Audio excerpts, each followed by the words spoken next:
A cave full of mysteries. You cannot even blink your eyes or you go missing on the spot. This is what Grand Cenote is to many. A place crossed off the list of many professional divers, as no one could solve the mysteries the cave holds. On November 26, 2016, Alessandro Morano and Amy Maria Arriaga decided to explore the Sac-Acton cave system. This intricate cave system begins at the Grand Cenote situated in Tula, Mexico. Alessandro and Amy had a history of being the best dive buddies. Around 30 dives were completed by them together. They knew each other's capacities and capabilities. Alessandro carefully laid down a diving plan with Amy. She readily agreed to be the lead throughout the dive. Their diving plan was quite complicated.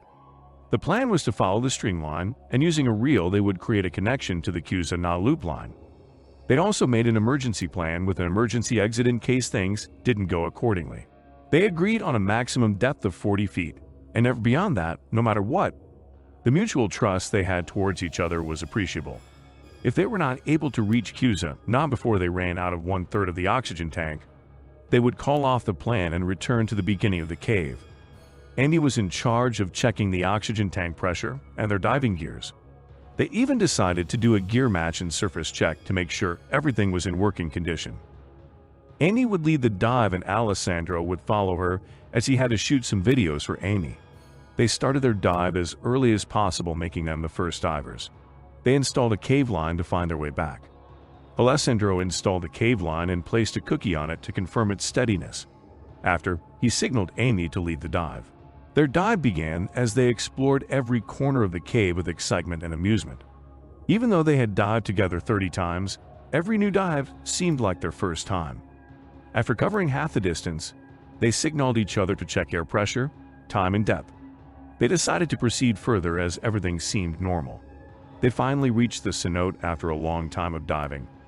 Alessandro turned off both of their torch lights as he wanted to shoot the Cenote in natural daylight.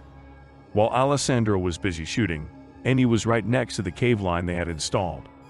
As he finished shooting the video, he turned to Amy but couldn't find her. He thought that she completed the dive and would be waiting for him outside. He removed the cave line and made his way to the surface. Unfortunately, he could not spot Amy. He asked a girl and a group of divers whether they saw a girl with a blue diving helmet. The group of divers pointed him to the same place where Amy disappeared for the last time. Alessandro dived in to check for her but could not find her, which made him realize that something had happened to Amy. He swam to the entrance of the cave again and borrowed an oxygen tank from one of the guides. He executed their plan once again, this time to find his best dive buddy, Amy.